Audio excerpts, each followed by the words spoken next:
everybody, and welcome to GenFriends. I'm your host, Cheri Hudson Passey from Carolina Girl Genealogy, and we have a great panel here tonight and a great special guest.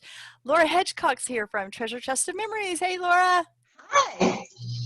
So glad that you're here tonight. Melissa Barker, aka the Archive Lady, is here. Hi, Melissa. Hi, everybody. Hi, Mia. Glad to have you. Thank you. So good to have you here. Bernice Bennett is here. Geniebroots. Hi, Bernice. Hi there.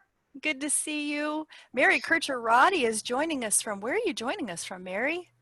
Seattle, Washington. Woohoo! Beautiful summer day. Yeah, we won't tell you what's going on in my neck of the woods. And we've got Dan Earl, the Family History Guy. Hi, Dan. Hello. How are you? Are you I'm good? doing great. Do you still have your special guest? You had a special guest in your room. No, She's she still there. left. Did she leave? Oh. Yeah. She Oh, was well. enticed with a movie and left. Okay. Well, maybe she'll come back and say hi. And Shelley Murphy, Family Hi Tree there. Good to Hi. see everyone tonight. It's good to have you here.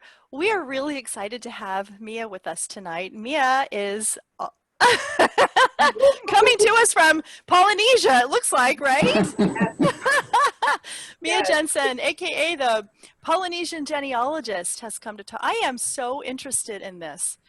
You know, you think when you start thinking about, genealogy, we've done a lot of different types, but Polynesia, that really, really intrigues me. I've got a really good friend who is married to a wonderful man from Samoa, and I think they'll be very interested in listening to this. So why don't we start off with, when you say, oh, well, first of all, you work for FamilySearch.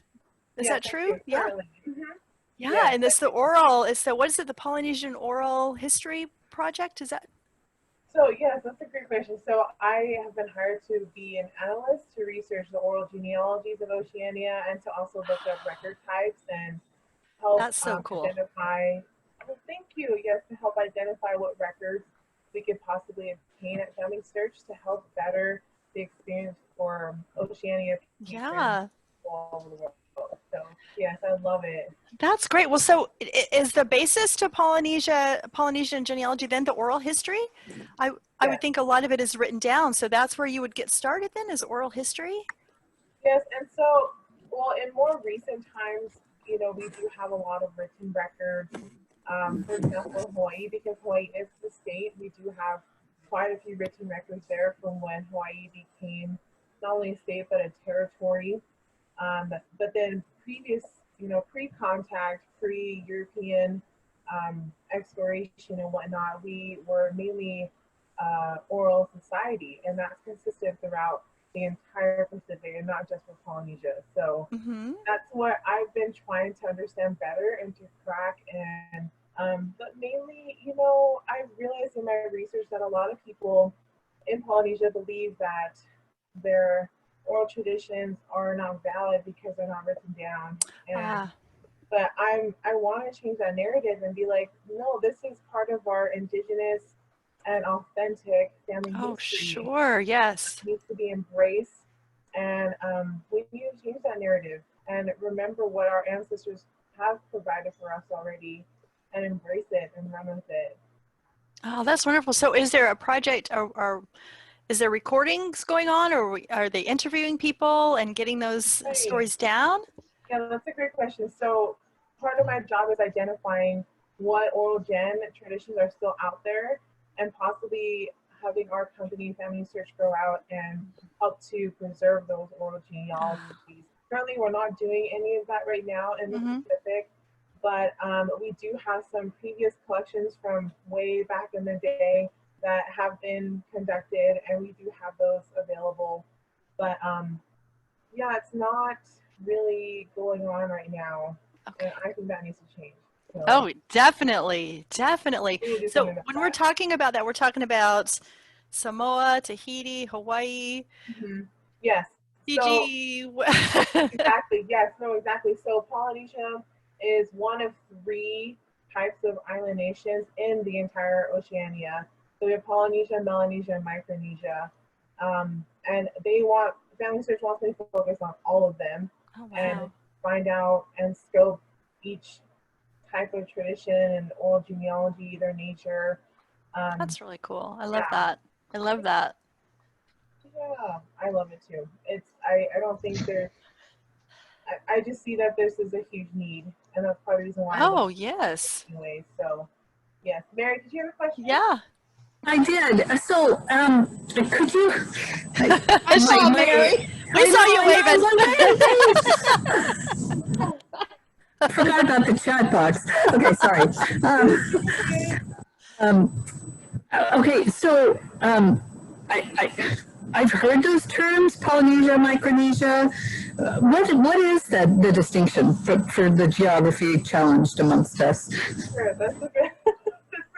I love that how you said that. That's awesome. So we have what's called the Polynesian Triangle in the Pacific. So we have Hawaii on one corner, New Zealand, and then it's Samoa and Tonga on the other end. So that makes up Polynesia. And then another part of Oceania, more down south, would be Melanesia. And then, so that includes Fiji, sorry, my mind's going to Fiji, Where's Bali, Tahiti? Where are they? So yeah, Tahiti is part of Polynesia, so French Polynesia in that area, and then Micronesia, so that includes Guam, and also the independent nation of Micronesia as well. So yeah, there's a lot. Like when they say poly, they mean many, and that's true for the entire Pacific. There's a lot going on, and there's a lot of people and a lot of different cultures there. So yeah, I mean, I'm still trying to get it all straight too. Yeah, great question. Thank you. Okay, Melissa's got a question. Oh, sorry, Laura. Melissa, then Laura, then Bernice. Mine just piggybacks off what she just said, and she may not know the answer. If you do, that's great. I can probably go and research it myself. But listening to you say those different sects like that, why did they come up with that? Why did they come up with the triangle of those names? Mm-hmm. Well, I know specifically for Melanesia, I don't know if you've ever seen Melanesians before, but their skin is very dark. And when Europeans first saw Melanesians, they thought they were African. They thought they were black. And they do look a lot like our African brothers and sisters, but they're not of that same area and whatnot in geography. But so they're basically classified in that area by their skin color, how dark they were. And then Polynesia, I don't know the history of how they were all split up, but in indigenous terms, that wasn't the case. Everything was just we were all part of the ocean. It was never this is islands of the sea. This is a sea of islands. This is our home. Every place, the sky, the sea, the earth, even the lava beneath it all belonged to us, and we all were part of it. So there was no distinction. And I think that classification mainly came from colonization. Wow, I'd like to look into that some more though. I love that you asked that. So thank you, Melissa. Laura. Yeah, so I have a two-part question. So I'm assuming if someone who's of Polynesian descent starts researching, that your first advice to them would be to explore their oral history, correct? Yeah. Mm-hmm. So, but when a big organization like FamilySearch is going to do that, how would they prioritize? Because then you have all this unrecorded history out there from all these different places. So how would it get prioritized, and how would it work, and right, how long would it take to capture? I guess how would that work to capture all those stories before they disappear? Mm-hmm. Oh, that's such a good question. Okay, so I think the way it can be prioritized is by one, recognizing that these are records that are at risk. So as a person dies, that history can die with them if it hasn't been recorded, right? So we have to recognize that there are people constantly passing away, and that's where the history is going to if it hasn't been recorded. So that's one thing to consider. The next, I think what's really important, not just for FamilySearch, but I think for the industry in general, is to understand the cultural perspective behind Polynesian family history and genealogy. For example, the way Oceania reckons the time and space is so different from what how we do here in the West. We recognize it very differently. You know, we value time as being quick. And the quicker something is, the more valuable. So we have internet speed, right? The faster and more efficient, the better for us. The faster text or email can go through, the better. So we value time as being speedy here in the West. And we also view too that the future is something we're going into, it's in front of us, and the past is something we're leaving behind us. But for my ancestors, their perspective was that the past was actually in front of them and the future was behind them. And it took me a while to understand that, because I was like, that just, so I grew up here in the West, and I was like, no, that's backwards. But what it was is that the way they reckoned with it was that if you can't see something in front of you, like I can see all of you here in front of me, and I can see my camera, my screen, but what I can't see is what's behind me, right? So if it's behind me and it's something that I can't physically understand quite yet, then that must be the future. The past is something that's already happened, so it's in front of me. Oh, And, that makes sense. right? And so I get as we it. move forward into the past, as in we take the time to understand our ancestors. We take the time to learn from their experiences, their stories, their histories, whether that be positive or very negative, traumatic or beautiful and wonderful. We have to take the time to face the past, which is in front of us, and the ancestors can see what's behind us, because we can't see that. So what our ancestors are doing are preparing us for what we cannot see as it comes in front of us, as it is Wow. made manifest. That's beautiful. That is Isn't that beautiful. And, Yeah. and because of that, we are the living embodiment of all our ancestors. We are them in the present form. And so as I speak for myself, I speak for my ancestors too. I am them and they are me. And I think, I mean, that's just one example, one cultural perspective that's so beautiful. Like I get emotional each time I think about it, because it rings so true to me. And you know, personally, I'm a Christian believer. I believe in the Bible. In the Bible, we talk about how the hearts of the fathers should turn to their children and the children to their fathers. For my ancestors, they were already there. Their hearts were already turned to each other. That was a natural thing. It was taught, it was believed, and it was passed on. And I think that as, you know, with some colonization happening and just things being flipped around, our people have been forced to face things that they naturally cannot see. And so what I'm trying to do is have everybody remember you were already facing the past, and that is a good thing. That is a natural thing. That is your ancestors helping you to prepare for what you cannot see. And as we take the time, and I mean, you all know this, as you take the time to understand your family history, there's a lot more empathy, there's a lot more joy for your children, there's a lot more understanding for people outside of themselves, you know, with immigration, with, I mean, you name it, there's just so many different issues, but as we take the time to understand those things of the past, that can heal us, that can strengthen us, and that's a gift to have that constant perspective and that exchange.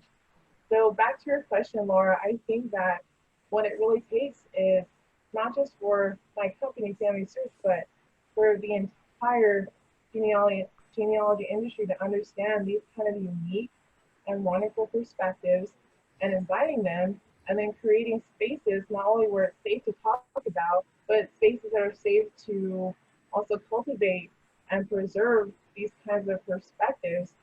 You know, our products that we have are very much, okay, we only map the human family. But in my family and my ancestors, they believed that everything was related to you. In Hawaiian culture, the sky was your father, and this plant called a kalo was your sibling, you know? And it's like, I can't map that on my family tree. You know, right now, that's not really something that everyone would be like, what are you doing? But and I think, I mean, and this is just for Polynesia. I mean, can you imagine all the other perspectives and other cultures? Right. I mean, I feel like the more we invite and the more we are inclusive, the more enriched all of us will be. and we'll all be better off and just way better. So that was a long answer for your question, Laura, but I really It's a great That was answer. good. It's really kind of inspiring just to think Yeah. about that by exploring one culture's ancestry, you're enriching other cultures. So exactly. That was beautiful. Thank That's you. beautiful. Bernice, you had a question? Well, it ties in with what Maya just said, and I want to know, do you have a team of people that are culturally competent enough to embrace and understand what you just shared with us? No. I'll answer. I think, well, in my own, I'm thinking like there's so many different spaces I'm thinking about at once. So at work, people are starting to understand that better as I explain it. I take the time to show them like this is what my ancestors did. This is how they were. I'm using my social media space to explain that, and more people are understanding that and accepting it as well. So overall, I think generally as I share this, people are understanding. But if I didn't share this, no one would really, not no one, but a lot of people wouldn't really know this or take the time to learn it or accept it. So It's got to start somewhere. So that's wonderful that you're educating people, and the more you'll teach people, then they'll teach people. And so exactly. the things that you're talking to us tonight, I've not heard about. So I think it's wonderful. It's a beautiful way to look at your family. We should all embrace that. It's a beautiful way. Oh, yeah, thank you. You're welcome. I have a question. All right. So Hawaii is very mixed, and you mentioned colonizers, which are the lowest number, but you have other Asian cultures, and they're all in there together. So in the genealogy world, the DNA comes in, and so I mean, for me, that would be more difficult than what I do just with my own family, just because I know there's so many connections, you know, Japanese, Chinese, and then you even talked about Micronesian and all of these different things. And I lived there several years, so that's why I'm bringing that out. And I thought, well, how are they embracing the DNA? Because no one's going to stand alone. There'll be so few that would just be considered, I'm going to say, pure Polynesian, because there's so many mixtures over there. Right. So is that being embraced? Because like the Native Americans and on the mainland here, they have not embraced it, in my opinion. So I'm wondering if the Polynesian culture has embraced the DNA aspect. Right, that's such a good question. So I think just from my perspective, what I've witnessed, there's a difference between the age groups. So the younger generation, so more like my age group in their 20s and younger, we are embracing DNA. We're like, oh, this is cool. We want to know, like, yes, this will help us understand some connections, because everyone's like, oh yeah, that's my cousin, what? Like, everybody's family over That's there. right. And I could never keep it straight, and everybody's always related. Right, and that's a wonderful thing too, and that's the great thing about the culture. But I think DNA is helpful in understanding that biological connection, and I think our younger generation is very much embracing that and running with it. But I think too, what's difficult about DNA and the way some people are rejecting and accepting it is this understanding of quantum, like how it determines how much Hawaiian or how much Hawaiian you are. When you're like, wait a second, my dad is Samoan, so that means I'm like half Samoan, right? And so I feel like there's for me especially, like, how do I reckon with that with balancing the culture as well as these things in science and these things out here in the West, like how, because I see the good in both. And I don't think they should be cut off at all. I think they should just be both embraced, because, and then that's the issue where people are like, I'm not Hawaiian enough because my DNA doesn't say that, or I don't look as Hawaiian. And it's like, no, you are Hawaiian, period. That's what the culture is saying. You are Hawaiian, regardless of if it's 1% or 15%, you're just still a native Hawaiian. You're indigenous. but then DNA would say otherwise. It's like, well, you're not as much as other things, right? And so I feel like that's a constant reckoning with everybody. So I don't have a sure answer for that, but for me, it's something that everyone's still just trying to work through. So I think there's a lot of hesitation still to look into DNA. I think too that DNA, I mean, you guys all know this too, DNA reveals things that many people either have tried to hide or are ashamed Oh, of, yeah. right? Yeah. I think DNA is the one to help bust open those doors if people are prepared or not, if people are ready to heal from the shame or not. And I think there is a lot of shame in our culture. There's just so much of it that, I mean, that's why I keep telling people to do your family history and let's work on this together. We can all heal. But for many people, when they're not mentally, emotionally, spiritually prepared, it's painful. And so that's because everyone hears those stories of, oh yeah, found on my dad, or, you know, a plethora of other things. So it really depends on who you talk to. And I'm just hoping that one day we can find that balance. We can reckon together with both and not have one dominate the other and not one hurt the other, because there is good in both. So yeah. Thank you. Thank you. Dan, did you have a question? I wasn't sure if you had a question or not. Nope. That's fine. I am just enjoying this. So. So I have another question, Okay, and it'll link to the museums and things, because a lot of the history is housed also in museums over there, and we're all that oral tradition. So, and I'm sitting here thinking, okay, if I was to research, I'm hitting the museums and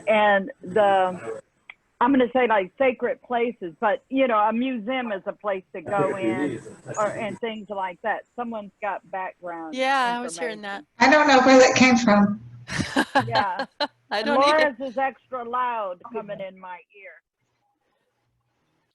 I got it. But anyway, so the museums and things like that carry a lot of the cultural traditions and things like that. And it's almost like that's a resource that we might not have think about just going to a museum. You know, we would have a historical society, which is over there too, but there's those family places that have a lot of culture, tradition, and genealogy, you know, type thing. And that's something we would not access here on the mainland, which I think is something really good over there.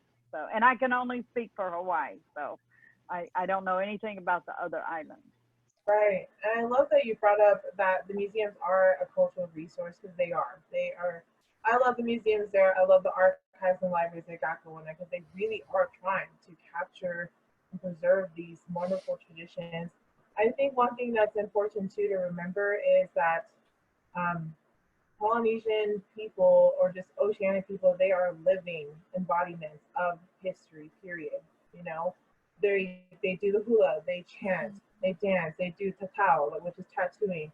That is a living, breathing record, okay? And so when you talk about going to spaces and places, it involves you going to living people and things and speaking with them and witnessing and participating in these activities and these cultural practices. And I think that's something that not a lot of people truly understand and embrace, especially even just Polynesians themselves. I'm like, that's all family history, you know, and we're so blessed with technology and so many different means to record it. It's a matter of course, approaching everything with cultural respect and protocol, and then using what we have today to record it and preserve it and share it with your posterity and your family. So yeah, I love that. And that's one thing I love too, going back home. I was born and raised in Hawaii, and everything is, you just breathe the air and you're like, oh, I just feel what we call mana, which is power. And I just feel that when I'm there, as I touch the land, as I touch the water, as I increase and improve my social spaces, my relationships with other people. It just all ebbs and flows with each other. It's all there, and it's a living, breathing thing. And that's not just for my people. I truly believe that's for everybody. It's a living, breathing thing. Like I said, we are the living embodiment of all these things past. All our ancestors past. We are a living embodiment of them. And as we live, we also bring in living embodiments of who will be living embodiments of us, our children, our grandchildren, great grandchildren. They will carry us. They will be the living, breathing thing of all of us. And not just in our DNA, but in everything that we are and that we have been. I just got chills. That's beautiful. I just got chills. Yeah, and in a way, it's kind of cool the lack, because I think the challenge for my family history is putting the dates and the names and all that data back into context. Yeah. Yeah. And Yeah. you're talking about a culture where they have never been separated, that the context Right. was part of the whole story, the data, that it's already in that story form. Yeah. Yeah. So, Yeah, it's yeah. beautiful. It's beautiful. Thank you. Melissa, did you have a question? Yes, piggybacking off of the museum from Shelley, I'm an archivist. I work in an archives every day. And so, of course, I have to ask an archivist question. I know you talked about oral history, but where would, if someone was doing research on their Polynesian ancestors, museums, I get that, what archives would you send them to? And that's kind of a two-parter. Where archives would you send them to? But where are, like, I know as sometimes in an archives there could be a collection or a set of records or something somewhere where you wouldn't expect that might relate to that research. So where are those places? Ooh, good question. Okay, so I gotta give a shout out to the Hawaii State Archives. I interned there, so I'm like, big shout out to them. I love them there. They are the best. And so Hawaii State Archives for sure. They are a wonderful, wonderful resource, especially at preserving all those cultures who come in. Because right, it's not just Native Hawaiians there. It's you name it. Japanese. I have Japanese ancestry, German ancestry who all came to Hawaii. So they have the records. They have most of the records there. University of Hawaii at Manoa also has their records there. I'm thinking specifically about the Hawaii plantation records, the sugar plantation records. Ah, They have a lot of records of Filipinos. We had Puerto Ricans, the Portuguese coming in too. They all came and helped work on the plantations as well, and the Chinese. And in other places in Oceania, so I'm thinking too in Australia, they have the National Archives there as well. They mainly house records that are pertaining to Polynesians there in Australia, as well as some of it in New Zealand too. There's wonderful repositories at many universities in New Zealand. My mind just went blank about which ones, but so those are the ones that come to mind mostly for archives in Polynesia. And when it comes to collections, I know that FamilySearch especially has most of questions for Polynesia. They're not really like that's not an unusual. Yeah, FamilySearch, go to FamilySearch. They have a lot of records there. I'm trying to think too. I can't think of other places. Sorry, Is there Melissa. a family No, history that's center okay. there? That's good. I'm sorry, what? Is there a family history center there somewhere on Oahu? Oh, yes. There's one Okay. in Laie and there's one in Honolulu. They have several. They have a lot. Okay. Yeah, on several islands too. So, yes, you live on multiple islands, you're bound to find one on the island. So, look online, Google it, it'll pop up, I promise. exactly. Yeah. To the Exactly. wiki. Go to the wiki. Yeah, exactly. Go to the wiki. Absolutely. If someone, and this is what we hope by having you on tonight, if somebody sees that we're talking to you and they are of Polynesian descent and they've never, done any family history and this touches their heart and they are, okay, I want to find my people, give me some steps that they can take to get started. Okay, awesome. Yes, so, let's see. Okay, I'm just pulling up my notes. I don't want to miss anything. Okay, so there are a few things that I always share with people when they ask that question. Yes, there's a lot to learn when it comes Oh, to I'm sure. family history, Yes. but these are the first steps that I highly encourage people to take. Okay. So make sure you understand a few things first before going into actual research, genealogy research, I should say. I love what one of my really good mentors and friends, Amy Harris, she taught me that if you don't know the history, you can't do family history, right? So I think that too with culture, with understanding the laws of the land, so the religion too. The religion was the law of the land. Also to understanding what the land was and how it shaped people. And also taking the time to understand the language. You know, you may not have to speak fluently in a native language, but understanding that, especially in Oceania, a lot of these languages sound very similar. It usually takes like 1 or 2 letters to change, and it's the same word, same meaning, but in a different language. So understanding those words as well, again, like I've talked about already, the cultural perspective and respecting it and embracing it. I would say too, and immersing yourself in it will help you to understand your family and their history and everything that they did and why they did everything, right? So take the time to understand those things first. And then I recommend to talking with the elders in your family. So whether that be the elders that you're blood related to or the chiefs that look and oversee your family and your village, take the time to reach out to them and talk with them.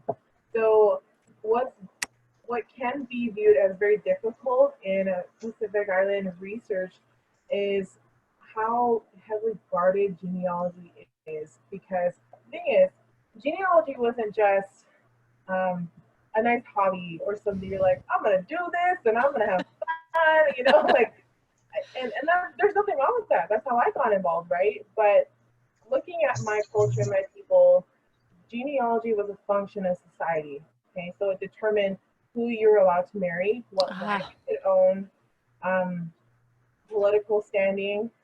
I'm going on my list again. Hold on. So it determined. Here we are. There we go. Okay, so it determined inheritance as well, what you were going to obtain from your family, social control, political representation, feud support, ritual observance, you name it. Basically, it regulated everything in your life, everything in your life. So again, it wasn't a hobby. It determined every bit of who you were and what you were able to do and not do.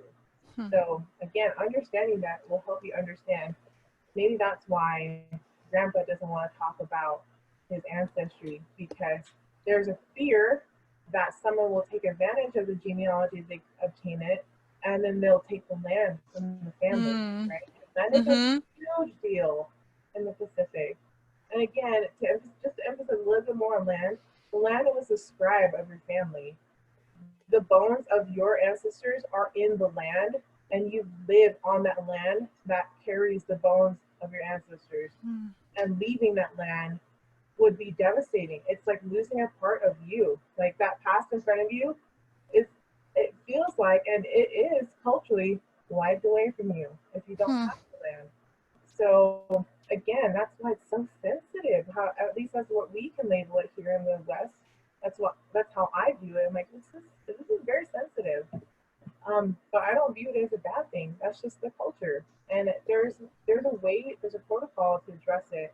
So again, taking the time to understand the protocol of your family will help you too. Some people are very much open and like, yes, I'm going to share this with you. I want you to know, and others are not.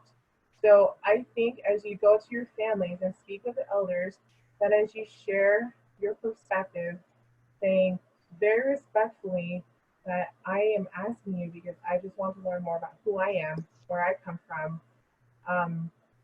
and I want to be able to remember this so that I can pass this on. I've done this with my grandma, and again, this is just my experience, but I've done this with my grandma, and she was able to open up to me and share this with me. And she said, because I know you and I know your heart, I'm willing to share this, and I know you're not going to manipulate this or take advantage of us and our family, because that's happened, and it's so sad. So again, develop that relationship if you don't have one with your elders. Take the time. There's no, nothing will be taken away from you if you really cultivate a relationship with your elders and your loved ones. That'll only enhance your understanding of your family and you. So those are my top 3 things. Take the time to understand these cultural perspectives, speak with the elders of your family, and what did I say? So take the time to understand these cultural perspectives and speak with your family members. One more step then. So to go further, there are written records that we can look at and that we can obtain. I would say go to the FamilySearch wiki. It has more of a comprehensive list on there of resources and places you can take a look at. And you can find some written records, but don't hesitate and don't be ashamed or scared if you don't have written records of that much of your family. Try to preserve as much as you already have and embrace it. I know that's easier said than done. But I just want people to know too, like, you're not alone in this. I know this is hard. There's a lot to reckon with and a lot to really understand. And I just want you to know, like, you're not alone and that your ancestors are before you and they are happy and excited as you take the step. They actually hear them and listen to them and see them because they are in front of you and they are trying to communicate with you. So have no fear. You got this. It's gonna be okay. If you need help, just message me. You can find me everywhere. And we'll put your contact information in. I was thinking, Yes. you know, everything that you're saying applies to any culture, though. It really, really does. If you think about it, connect with the elders, learn about the history, learn about the culture, learn about the laws, what was going on. So, you know, it's beautiful no matter what culture you're from. Bernice, did you have another comment? I want to make a comment because it sounded like when I was listening to you, Maya, that you said that it's very important to build trust. Mhm. And with trust and respect with your elders, you're more likely to get the information that you're seeking. Mhm. If indeed there's no trust, there will also be no information Exactly. from one generation to the next. Amen. Yes, you are spot on, Bernice. Thank you for saying that. I appreciate it. That was beautiful. I've just felt so good about this whole conversation. It's made me, I feel so connected. I want to connect more with my ancestors. You know, I think it's going to keep us awake later tonight. We're going to like mull back over some of these things. Yeah, and I don't blame you if you did because I stayed up one night too because I was just laying in bed. I was like, this is a lot to take in. And just you're just like, what? So once you feel it and you accept it too, it just becomes who you are. And from where I am at least, I'm like, this just enhances you. Again, this not take away from you. No. I think you have here and yeah. Does anybody else have any questions or comments or anything else before we end tonight? This was beautiful. Thank you so much for coming and joining us. Thank you. I've really enjoyed this. Anybody else have anything they'd like to say before we say goodbye? That was Can I good. say one closing thing? Oh, Yeah, sorry. sure. Did you have something you needed to say or wanted to ask? Somebody, I thought, it sounded like just somebody said was it was going to. good. Oh, okay. You. Go ahead, Maya. You said you wanted to say one last thing? Sure. Okay. So in preparation for this, I felt prompted to talk about this topic. It's a little different from what we've kind of talked about before, but I understand too that a lot of our people are struggling with many different things. So we got mental health issues, we have issues with traditions of sexual abuse and assault and all these traumatic things that have been passed down in our families. And I recognize that and I see that, and that's something that I truly believe exists because I've experienced it myself with families having problems and this being a pattern. And I know too that family history, as much as I'm happy to talk about it and just go on and on and on, I recognize too that there's another side of it where it can be very, very painful and very hard to talk about. True. And I just want to say to anybody out there who struggles with their family history, it's okay. There's nothing wrong with being, for having a hard time facing these things. because not everything in our past are beautiful or right. And a lot of it can be and is unjust and shameful and hurtful, whether we were the abuser or the abused. And I just want to say that as much as generational trauma, generational shame, and curses exist, it only takes one person to change the narrative and to bring about generational healing in your family. And I know that family history is one of the wonderful ways that this can happen, and it needs to happen for everybody, not just for my people, but for all cultures. Everybody needs healing, and everybody is seeking for it. And as you come into this work, again, if you're having a hard time with family history, just take it one step at a time. You don't have to be all gung-ho or as excited about it. It requires stamina. It's like muscle work. You have to be strong enough and have the strength to carry these things and to understand them and to also pass on this information. So please give yourself grace, and as you go through these things, and I promise that as you do that, you will be strengthened, and you'll find so much more peace and understanding in your family. And I hope more importantly that it'll give you the empathy that you need and that others around you so desperately need in this world. So again, as bad and as heartbreaking as generational trauma and shame exists, generational blessings and generational healing is very much possible because of it. So please, I invite everybody, old and young, especially young. I want more young people like me in this. I want to see you out there. I'm inviting everybody because, again, everybody needs this. And there's nothing bad that comes about even facing the hardest of the hardest parts of your family history. Only the good can come from that. And so I invite one and all to come into this and be part of this wonderful work. It will transform you and make the world a better place. And so I just want to thank everybody for letting me come here tonight. Of course. I love you all. And thank you. I haven't met you personally or seen you in real life, I really appreciate you all and your time and your questions. And yeah. Thank you so much. You've been a joy. Thank you so much to come and I know I feel so good. You guys all feel, it just feels so good. I just want to. Very deep. I think I want to do some family history work tonight. Woo! How about everybody else? Right.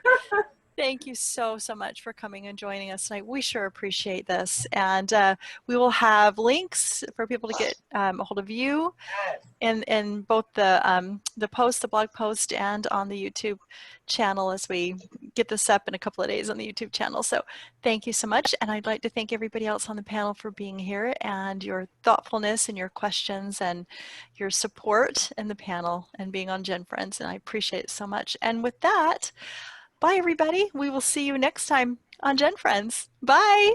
Bye. Bye.